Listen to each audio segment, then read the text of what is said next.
que os homens nos considerem como ministros de Cristo e dispenseiros dos mistérios de Deus.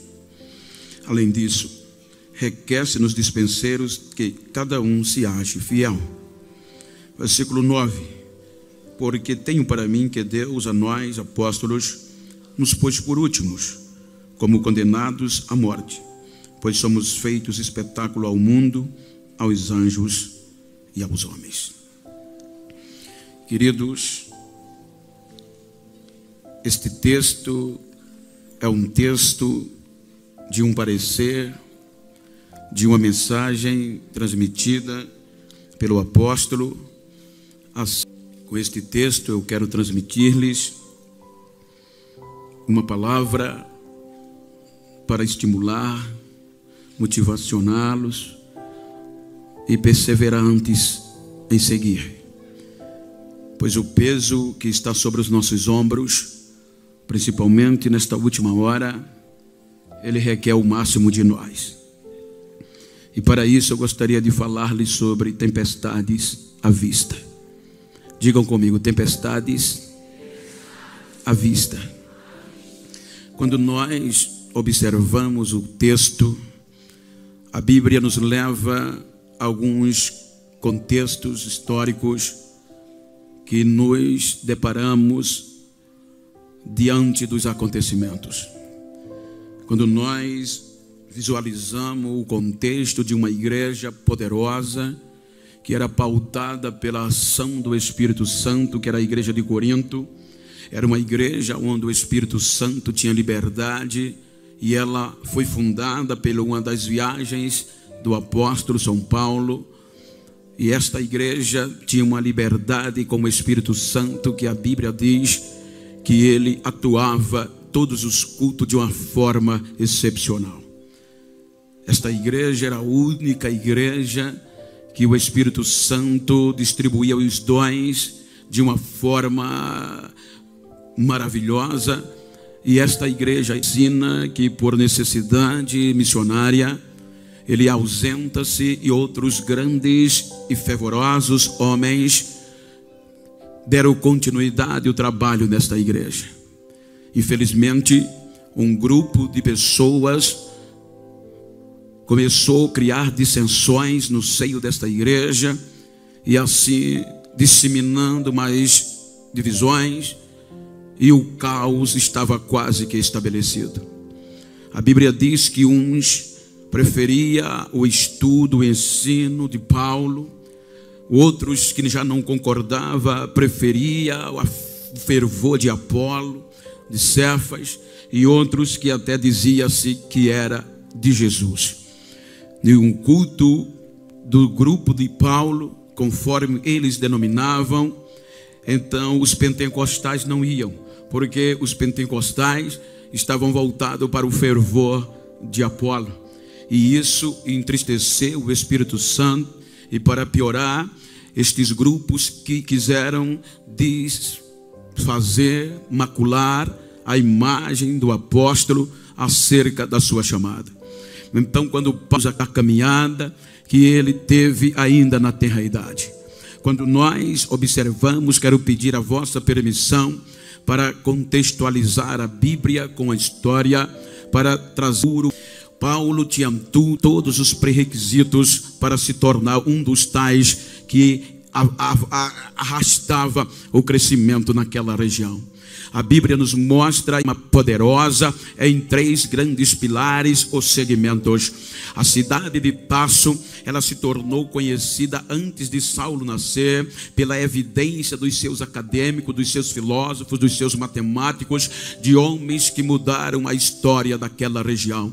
Homens, porque a cultura no contexto de Tarso, ela era acima da média. A história diz que a pequena cidade de Tarso Tarso em relação a outras, ela estava chamando a atenção dos governantes, de todos os moradores daquele tempo, por conta que o nível cultural dos seus moradores estavam acima da expectativa. Era uma cultura que elevava-se a cada dia, e esta cultura fazia com que os matemáticos, os filósofos, os grandes eruditos que eram formados aos pés de Nestor e Antenedoro, dois grandes mestres da academia da cidade de Tarso, e estes homens eram responsáveis para engrandecer a formação acadêmica dos moradores de Tarso.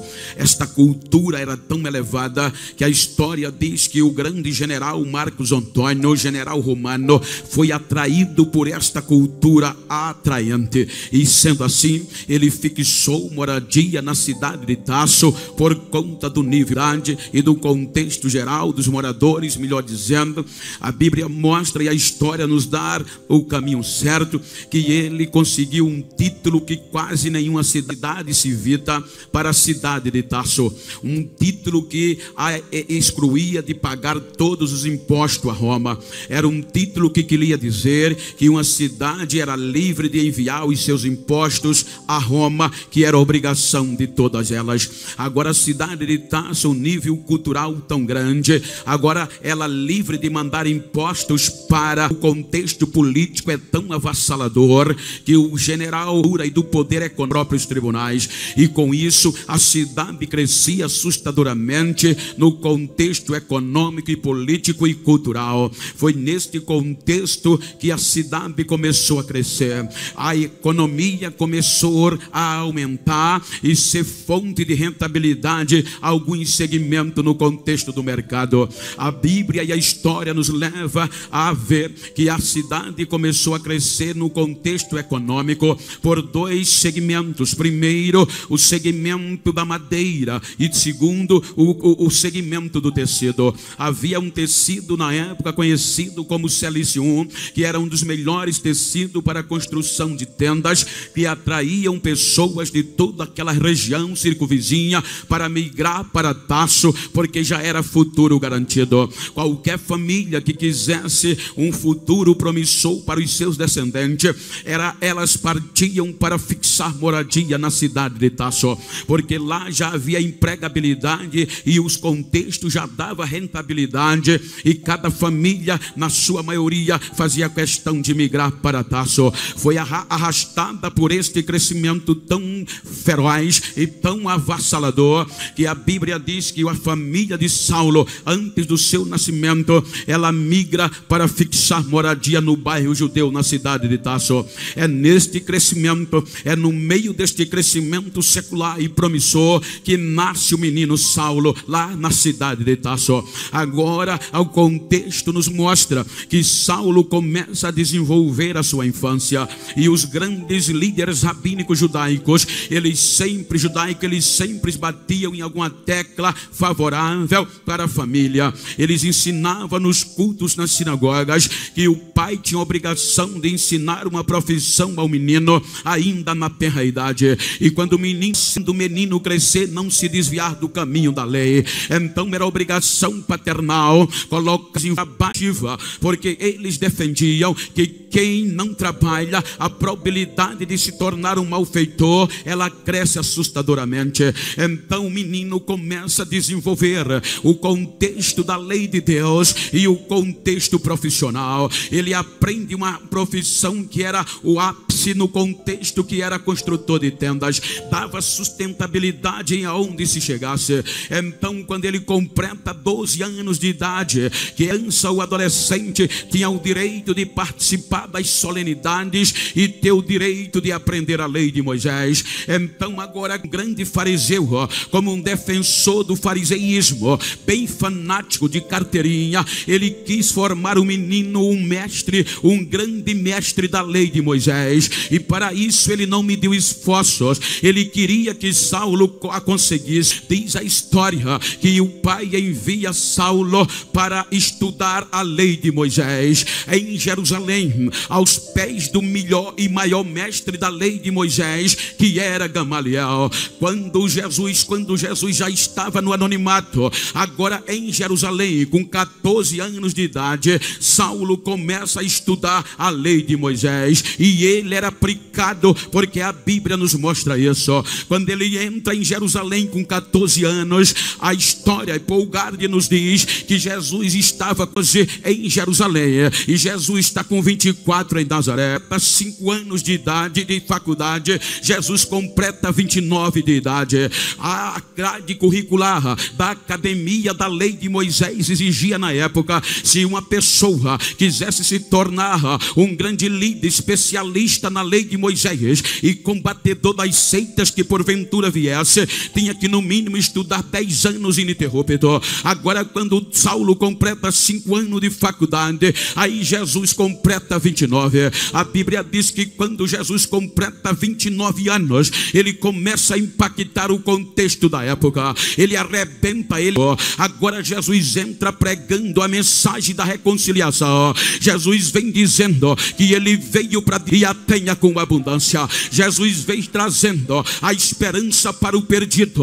Ele veio acreditar em quem ninguém acreditava mais. Ele veio nos pegar, purificar os nossos pecados e nos levar para o céu de glória, aonde de lá Adão nos tirou de lá. Então agora a Bíblia mostra que Jesus impactava por onde ele passava. Jesus curava, Jesus ressuscitava. A fama dele não tinha terminado a faculdade e não tinha direito de voz. O interessante neste contexto é que Jesus passa 3 anos e meio aproximadamente no seu ministério. Isso implica dizer que Jesus já estava com 33 anos e alguns meses, e Saulo estava no último ano da faculdade, completando 23, quase 24 de idade.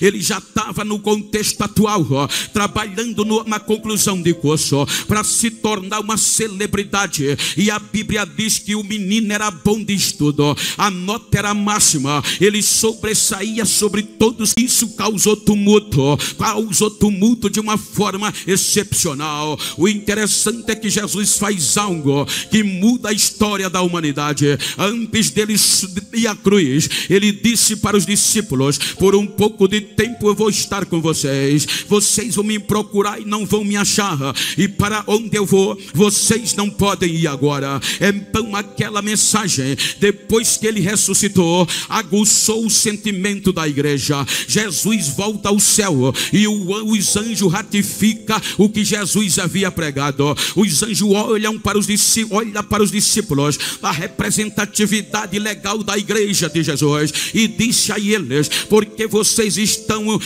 assustados? Este mesmo Jesus que vocês estão vendo ocultar-se nas nuvens, ele voltará do mesmo jeito, ele vai voltar cheio de glória. Mas a notícia não era fácil. Agora imagine, e eles espalharam que Jesus estava morto. Agora Jesus vai aos céus, e com poucos dias depois o Espírito Santo desce no meio da igreja. A igreja estava trancada com medo, porque a notícia era grave. O Império Romano perseguia, havia uma perseguição interna religiosa. Então os irmãos, com medo, se trancaram, mas o Espírito Santo desce com poder lá no cenáculo. Agora ninguém sustentava a igreja de Jesus, o poder caiu. A notícia do momento era que Jesus estava vivo, foi para o céu e ia voltar para buscar a igreja. Agora aí Pedro começa a pregar, e o segredo do evangelho é que não precisava muita coisa.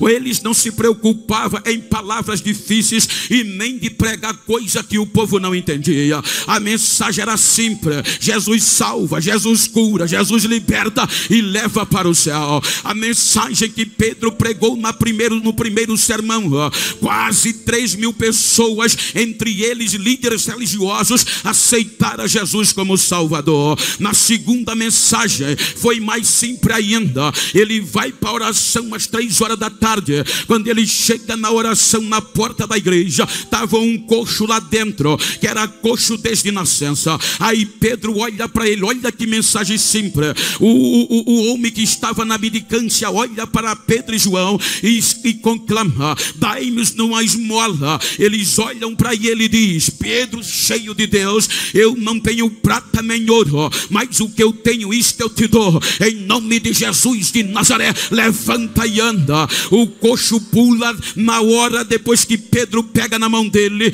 e ele se esquece da bacia, se esquece da esmola e já entra dando glória dentro do santuário. Quando ele chega lá dentro, quase 5.000 pessoas aceitaram a mensagem de salvação, e isso explodia dentro de Jerusalém. Obrigado, pastor. E isso explodia dentro de Jerusalém. Agora imagina, a Bíblia diz que todos os dias Jesus salvava, Jesus curava, Jesus batizava e acrescentava o número dos que poderiam ser salvos. Agora ninguém sustentava mais a gloriosa. A igreja saiu do esconderijo e começou a impactar as ruas de Jerusalém. O massacre, ele era rei, era senhor, e ninguém calava a boca deles. Eu costumo falar no contexto do arrebatamento, me permita os irmãos, que eles desafiavam o Império Romano. O fogo caía, a igreja vivia no meio do fogo, ninguém conseguia pará-los, porque eles não desistiam, porque o arrebatamento era coisa do céu. Então eles não abriam mão do arrebatamento por coisa alguma. Outro dia eu fui pregar em um congresso na Europa, e um pastor italiano, glória no meio do frio. Aí no outro dia ele disse: eu vou fazer você voltar mais crente do que o que você chegou aqui. Ele começou a me levar por onde a igreja de Jesus fez história, e os irmãos enfrentaram a fúria de Roma sem desistir do arrebatamento. Ele disse: Bento, aí me levava, passava pelos lugares, eu chorava feito criança. Chegou o fim do dia, ele lamentou, ele disse: não vai dar tempo, senão eu ia te levar no corredor do fogo. Aí eu disse: conta. Ele disse: Bento, a igreja não desistia de Jesus por nada, e a mensagem era: ele está vivo, ele vai voltar e a gente vai para o céu. E isso começaram a quebrar algum protocolo imperial, a ponto que alguns diziam que agora já havia os céus. Judeus que habitassem na sua jurisdição tinha que homenageá-lo. De que jeito? Todos os dias um encontrava o outro e eles iam passando de um lado para o outro, e César ia sendo glorificado. Mas depois que o Espírito Santo tocou fogo na igreja e os irmãos pegaram fogo em Jerusalém, a igreja não olhava mais para César, o alvo era Jesus e era o céu. Aí quando um crente encontrava o outro, já não se lembrava mais de César, apertava na mão, já vinha pipocando, já vinha dando glória, apertava na mão, olhava nos olhos e dizia: Maranata, meu irmão. O outro dizia: Maranata, ora vem Jesus, que nós estamos prontos para subir. Então eles impactaram o Império Romano. Aí o imperador desencadeou uma perseguição política em forma de síntese. Eu vou cantar. Aí o pastor disse: Bento, o imperador quis mostrar que Jesus estava morto e os discípulos roubaram o corpo dele. Aí o que é que ele faz? Ele manda prender o número máximo de crente que pudesse, que ele ia mostrar para Roma que os cristãos eram só barulhento e Jesus estava morto. Aí ele manda prender os irmãos, amarra a mão do outro, e agora de 2 em 2 ele manda fazer um tacho grande na praça principal. Agora manda encher de azeite e manda convocar os romanos e adeptos para ver a morte da igreja. Ele dava ordem aos soldados: entrem no corredor, arraste de 2 em 2. Se eles não desistirem desse negócio que Jesus está vivo e vão morar no céu, jogue eles dentro do tacho. Os soldados pegavam as armas e já saía tratando os irmãos como animais, mutilando, desculhambando, falando palavrões para uma pressão psicológica. O interessante é que quanto ele mais oprimia os irmãos quando o outro. Aí eu perguntei: pastor, eles queriam se soltar para correr, eles estavam com medo. Ele disse: que medo que nada, Beto. Os crentes estavam pegando fogo mesmo amarrado. Quando eles viam os soldados, um olhava para o outro e fazia força para se soltar. altar e dizia: deixa que eu vou primeiro, quem vai entrar primeiro sou eu, deixa que eu vou primeiro. Eles não desistiam, tinha pressa de chegar no céu. Quando de repente, aí os soldados levavam de 2 em 2, subia o degrau, pastor Eurico, e jogava dentro do tacho. Quando os crentes, imperador, aí ele ia jogando, e o imperador sendo ovacionado. Aí o pastor me disse: Bento do céu, de repente os romanos se calaram, fizeram silêncio na praça. De repente começava a sair de dentro do fogo, pular para fora, sem nenhuma queimadura, e o pulmão de ar, e começava a cantar: ele está vivo, ele está vivo, ele está vivo, ele está vivo. Eles não desistiam do arrebatamento.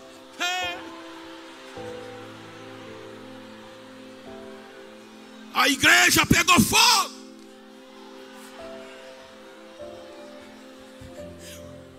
Sacerdotes não sabiam mais o que fazer, porque até os sacerdotes estavam se convertendo.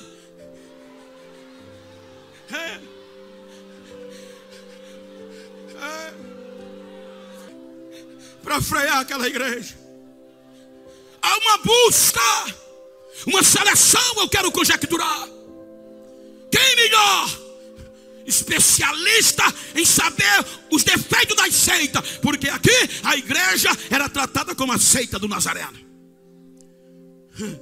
Acabou de pegar o diploma e o anel. Um jovem especialista em combater seita. Quem é ele? É um rapaz chamado Saulo de Tarso. O cabo é bom, o cabo entende de seita. Aí o sacerdote o nomeia com a missão de apagar o fogo da igreja, com a missão de tirar a visão dos irmãos do céu. E a Bíblia diz que ele não perde tempo, ele entra arrebentando dentro de Jerusalém. A Bíblia diz que com apoio judicial, policial, ele assolava os irmãos. Ele entrava nas casas, arrastava homens e mulheres e jogavam na prisão. Ele pisava de pé até consentia nas mortes de alguns. E os apóstolos, os irmãos fugiram de Jerusalém. Agora o fogo de Jerusalém foi diminuindo. O doutor pegando fama, o homem é bom. Se fosse hoje, ele é o cara. Só que ele não sabia que por onde os irmãos passavam, ia tocando fogo nas cidades. Quando ele achou que estava no auge, aí chega a mensagem: pastor, doutor Saulo, pois não, o senhor não sabe o que é que está acontecendo. O que é que está acontecendo? O senhor lembra daqueles irmãos que o senhor botou para correr de Jerusalém? Lembro. Eles chegaram na cidade de Damasco, e a cidade de Damasco está pegando fogo. Jesus está salvando, está curando, está batizando, está fazendo maravilha lá dentro, doutor. E olha o que é que a Bíblia diz. Ele respirando a ameaça de batismo, e pede fé de ofício, uma carta com autoridade judicial, de entrar em Damasco, e aonde encontrar um crente daquela seita, trazer preso para Jerusalém. Ele recebe o apoio policial, coloca cartaz conjecturando, na visão que a Bíblia diz que os irmãos já sabiam. Ele começa a divulgar: vou entrar em Damasco, e aonde tiver um crente, se fosse hoje, colocou outdoor: o doutor Saulo vem aí. Aí os irmãos tremiam. Aí quando o doutor Saulo vai chegando para entrar em Damasco, não prestou não.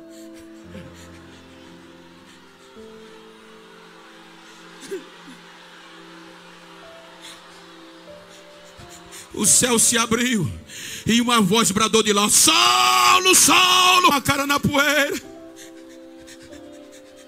E só tem o direito de dizer: Senhor, o que é que tu quer que eu faça, Senhor? Quem é o Senhor? Eu sou Jesus. E como diz um bom nordestino, agora você vai ver o que é bom para tosse, para você. Eu vou quebrar você no meio.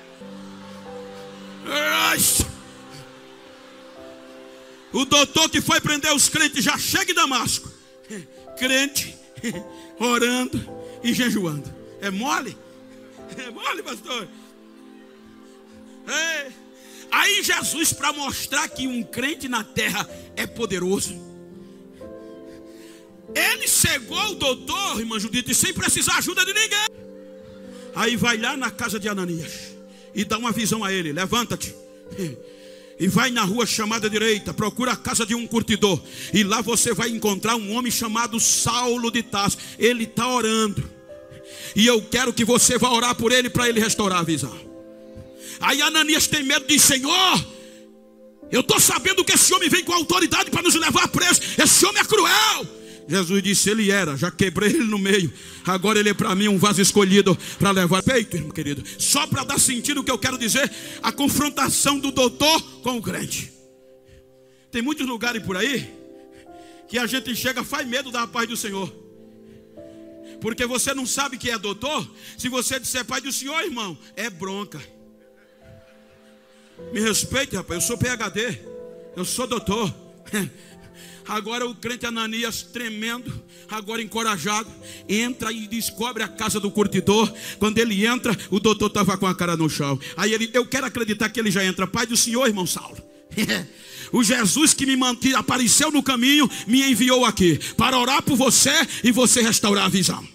A Bíblia diz que quando Ananias levanta a mão que ora, as escamas caíram dos olhos do doutor, e Jesus encheu o doutor do Espírito Santo. O doutor foi batizado com o Espírito Santo de Deus. Tem muito lugar por aí que doutor não profetiza mais não. Doutor disse: não fale em mistério mais não. Mas no púlpito da Assembleia de Deus Genuína, doutor ainda corta laço, doutor ainda profetiza, doutor ainda é cheio. Doutor no contexto simbólico, não estou falando em questão acadêmica. Olha para ele aí e diz: hoje vai pegar fogo, doutor.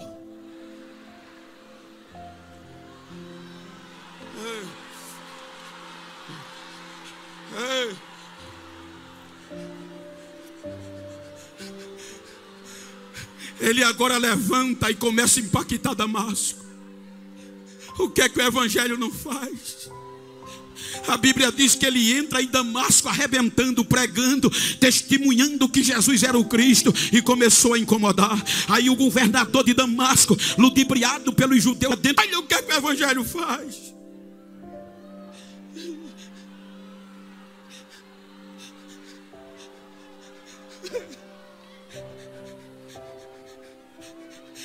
A história, a mídia diz, o contexto excepcional administrativo, que a mídia leva 24 horas para tornar alguém famoso.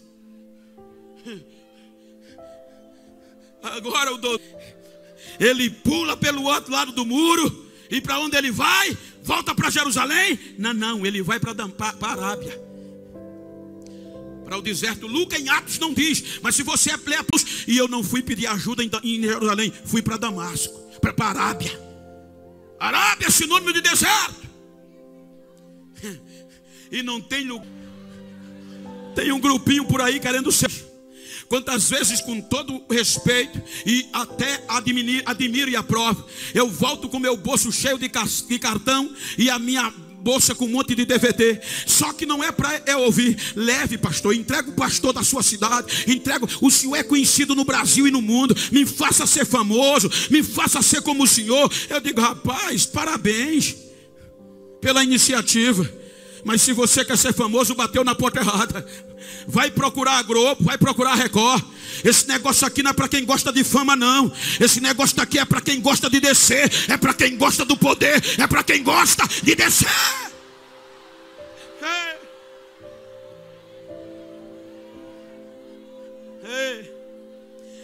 Carinhosamente pergunta que esse crente que está ao teu lado: quer pregar em Jerusalém? Diga: tem o... E é na Arábia que a gente fica esquecido. É na Arábia que ninguém dá a paz do Senhor.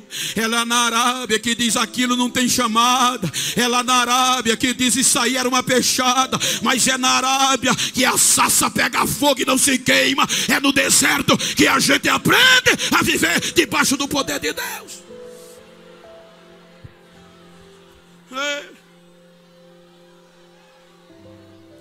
Ele passa 3 anos e ele diz: agora eu voltei para Damasco, dei mais um tempo, e fui para Jerusalém. Ele diz que quando chegou em Jerusalém, Lucas registra que o rapaz era crente. Ele entra em Jerusalém pregando na praça pública, fazendo cruzada, discutia com os gregos, os doutores da época, e provava que Jesus era o Cristo que havia de vir. Será que ele era bom? Aí juntaram, vamos acabar com eles, vamos matar. Aí Barnabé e João Marcos dizem, não tem jeito. Lá em Damasco quer acabar com ele, aqui também. O que é que a gente faz? Vamos mandá-lo de volta para casa, para Tarso.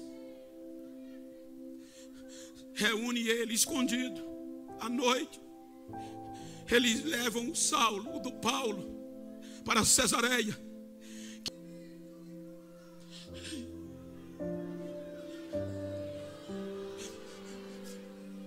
Era acostumado a andar de primeira classe.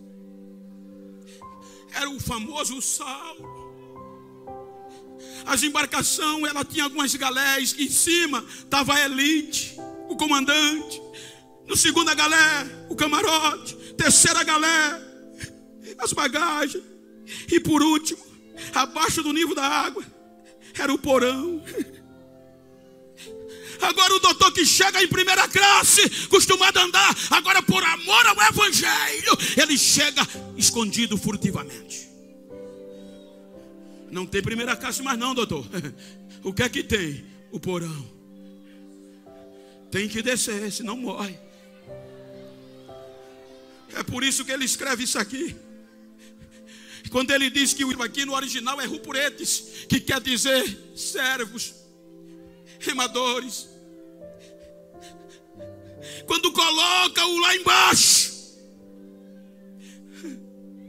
ele aprende que os homens que estavam lá, corrente na mão e no remo, amarrada no remo, os pés acorrentados e grudados no barco. E para piorar, a primeira característica que ele vê é que aqueles homens não tinham nomes. Eram homens condenados pela sociedade.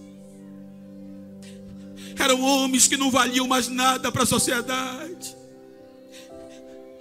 que eram jogados como última esperança lá embaixo, para conduzir as embarcações aos portos seguros. Mão amarrada, pé amarrado. Se o barco afundar, são os primeiros que morrem. Eram anônimos.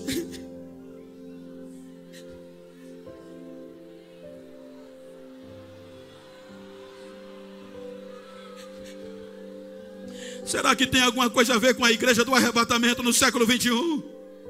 Ele vai embaixo. A igreja do arrebatamento, se for visto, só vou pregar se depositar logo o cachê.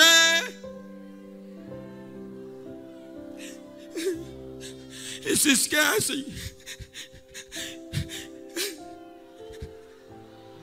de homens que andavam semanas e quilômetros para ganhar uma alma.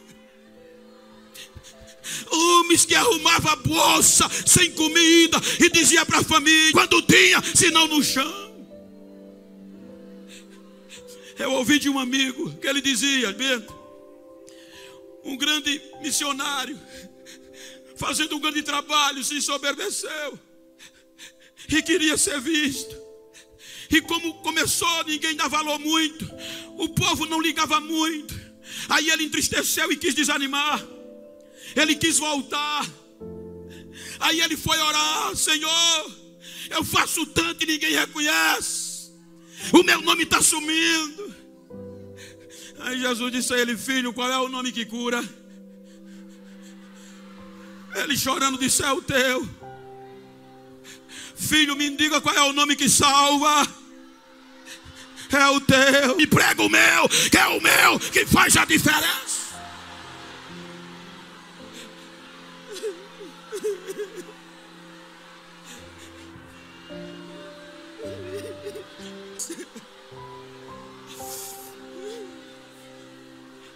Anônimos. Enquanto as estrelas estão se corrompendo, enquanto as estrelas tem que ter hotel 5 estrelas, tem que ter apartamento para um monte de pessoa, Deus está levantando nesses últimos dias uma geração de anônimo para fazer a diferença. Uma geração de anônimo que está comprometido com o céu e com o receber arrebatamento. Deixa eu ver onde eles estão, deixa eu ver. Deixa eu ouvir o barulho dos remos, deixa eu ouvir o barulho das águas, deixa eu ouvir.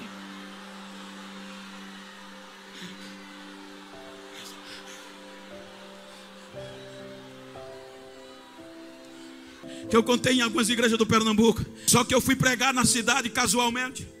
E aí o jovem disse: pastor, recebeu o e-mail? Não, recebi, aquele e-mail é muito forte. Pastor, eu entrei no ônibus, pastor. Entrei no ônibus para evangelizar. Fui para a escola, o ônibus lotou.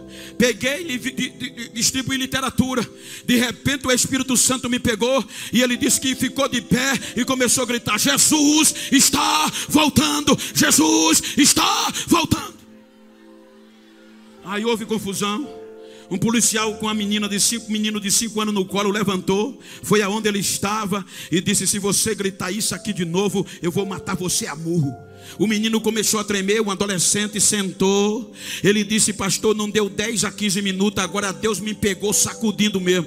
Em vez de eu ficar só em pé, subi no banco do ônibus e comecei a gritar: Jesus está voltando, arrependam-se, Jesus está a murro. Aí quando ele fechou o punho para dar o primeiro murro, a criança dele no colo de 5 anos gritou: papai, faz isso não, papai. Foi Jesus que mandou ele pregar aqui. Tá bom do senhor se arrepender. Se quiser morar no céu que ele vai, papai. É Jesus, papai.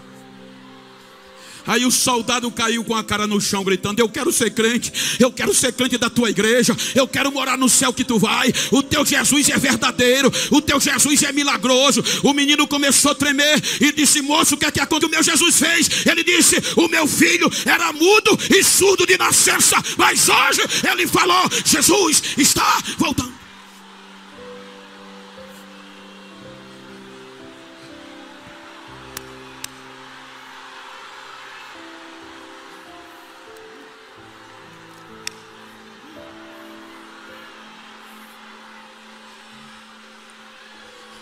Adore, adore, adore, adore, adore, adore, adore, adore. Aí ele está na porta, adore, adore.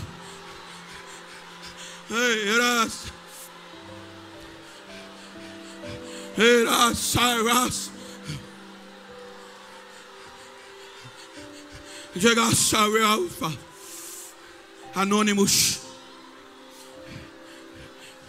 Segunda característica: mãos calejadas.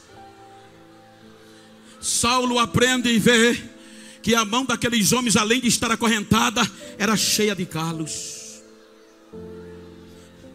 Porque não tinha tecnologia. Era código Morse. A pancada vinha de cima e refletia lá no porão. O comandante de vez em quando dava ordem: uma pancada. Aí lá embaixo se ouvia o barulho, pá! Aí vinha a voz: este a bordo à direita. Eles não questionavam, grudava a mão no remo e começava. Quando o braço estava ficando dormente, vinham 2 pancadas, pá, pá, este a bordo, pá. Aí o grito vinha: tempestade à vista, força total. Eles pegavam as 2 mãos e a história de iam com o agarrado nos remos, mas não desistiam.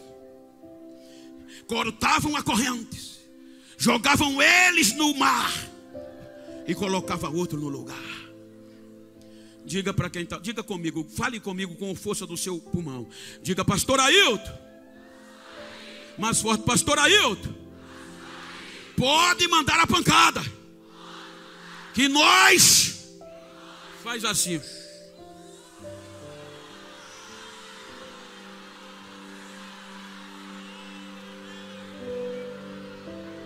A ordem vem de cima. Terceira característica: lombos feridos. Os rupuretes, o lombo corria sangue. Porque quanto mais remava, mais o chicote batia. Será que tem alguma coisa a ver com a gente? Quanto mais ora, mais o chicote bate. Quanto mais faz, mais a calúnia vem. Quanto mais busca, mais os inimigos se levantam. Sejam sinceros comigo, não tem hora que dá vontade de parar. Não tem hora que dá vontade de desistir. Mas diga para quem está ao seu lado, dá para voltar, mas não. Se pular do barco, a minha alma não tem prazer nele.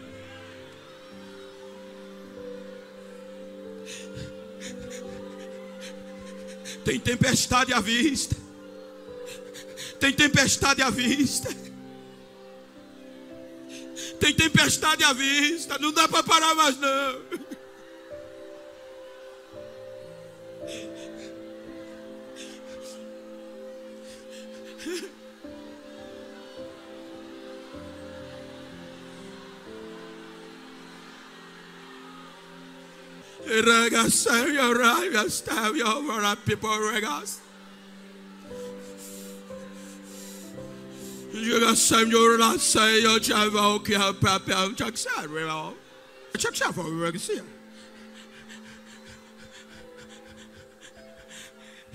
Eu ainda estou no comando, diz o Senhor.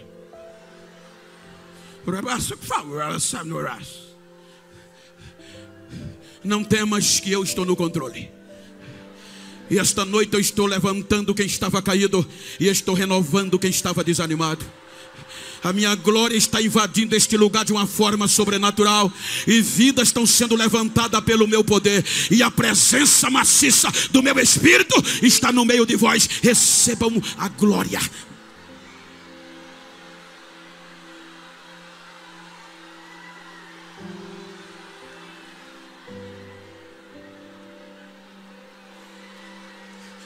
Não dá para voltar mais.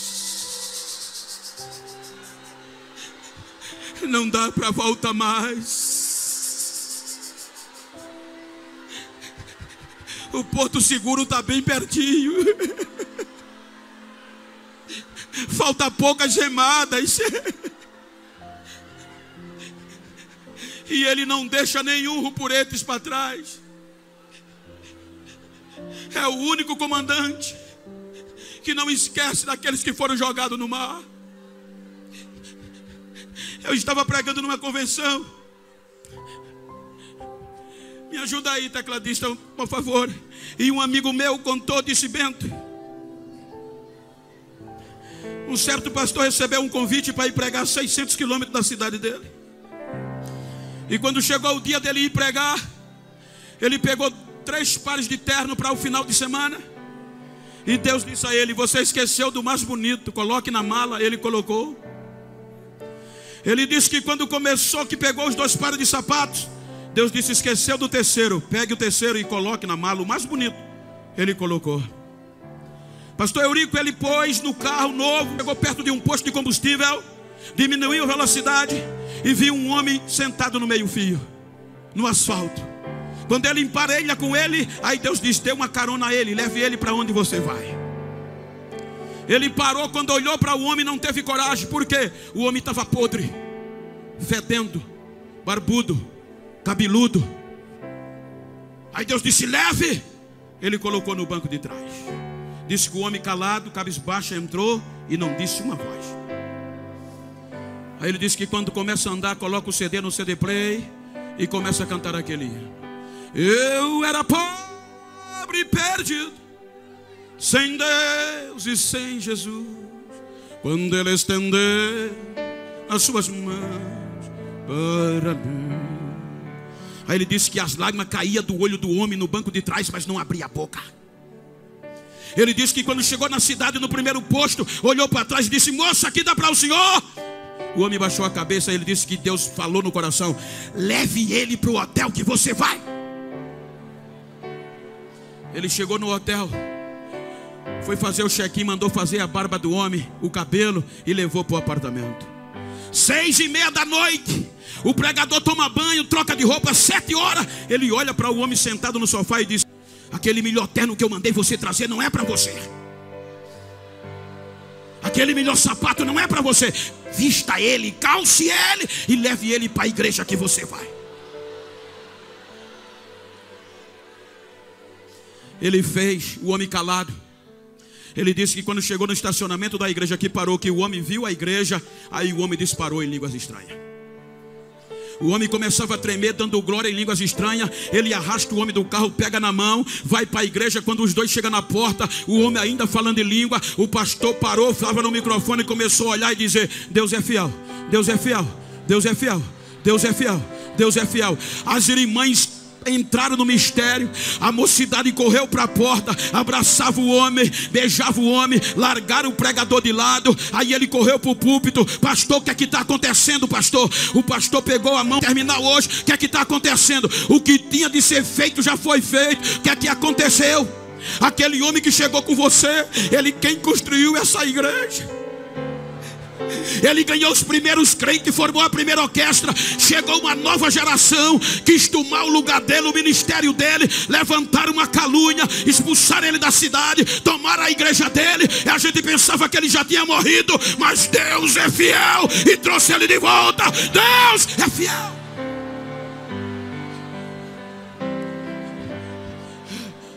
Fique de pé se você pode, com a permissão do pastor.